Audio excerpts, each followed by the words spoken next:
Hey everybody, it's Allie, and we haven't had a lot of snow this year, but I hear that's about to change. However, I kind of been learning and teaching myself and playing around with Photoshop brushes. And so this tutorial is using the brushes that I've created, and these brushes will be available for people too. I'm just trying to figure out how to deliver them, and then they'll be available. So I've created brushes to make snow. And so here's where we're starting. This is an image I took a couple of years ago in the backyard. You can see it was snowing that day. Some little cardinals, a little boy, a little girl cardinal. And the first thing I noticed is like the impact of this image isn't as good as it could be.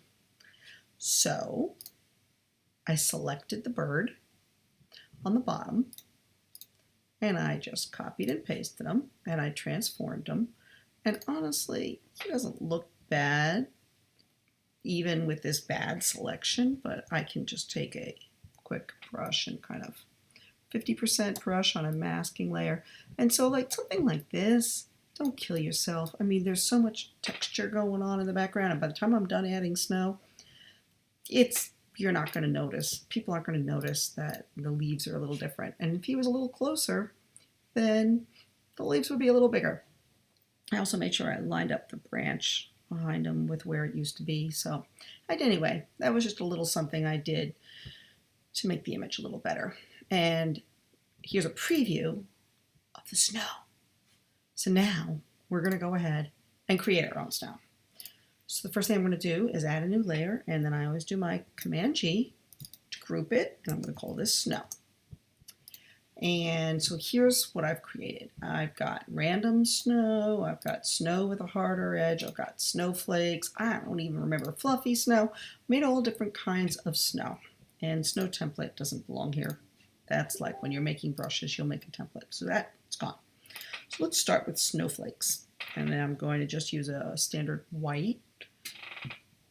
And I could actually sample that white because snow isn't really fully white.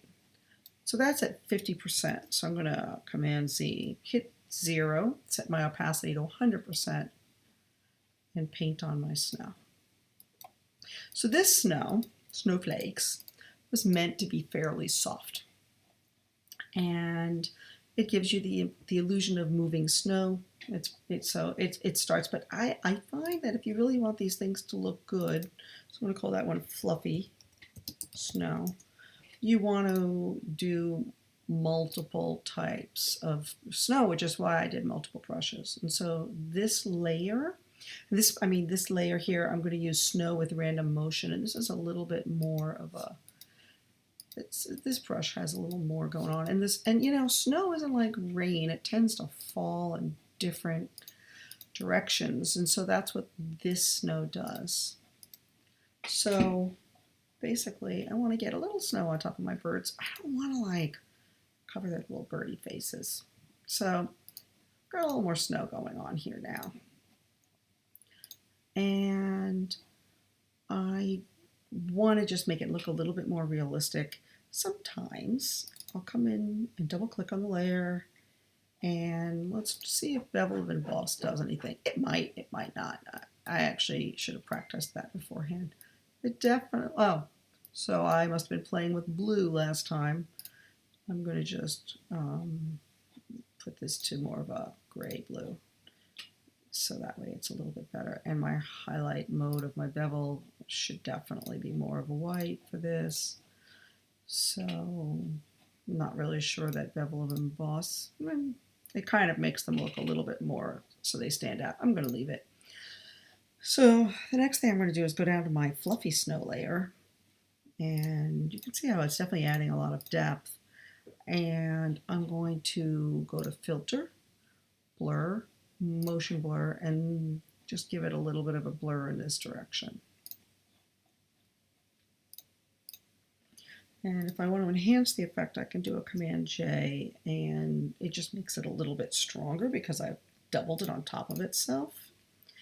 And I did that after the blur, so I don't actually like it like that. I like my snow to look subtle because that's how it usually looks when it's falling. So the only thing now is that we've got snow, but the color toning isn't good, and I don't think it's got good contrast. So right here, what I did was I added a curves layer, and I pulled down in my shadows on, and I did this on the blue layer. So basically I wanted, actually I didn't pull down my shadow. Okay, sorry. Now I see what I did. I went to the blue layer and I popped it up to add a little bit of blue into the image.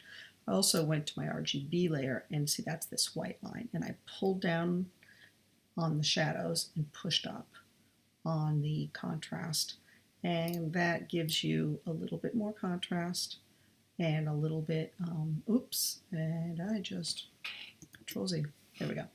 Gives you a little bit more contrast, and I'm going to pull it down even more just to really exaggerate it. Pull up my highlights just a little bit more. So if that's too much, which I think it kind of is, I can pull my opacity down. And then the next thing I did last time was I boosted the reds. I did this with a hue and saturation layer, and basically I used my selection tool and I found the bird and I just sampled the bird and pushed the saturation up for the red. I just wanted to pop the red a little bit more, and that's it. I've gone from, let's see here, put a little grouping around all that, and we've gone from little bird, dull, boring, to bigger bird and some snow. So I hope this was helpful and useful for you. If you have any questions, leave them in the comments. Thank you for watching. Wrong button.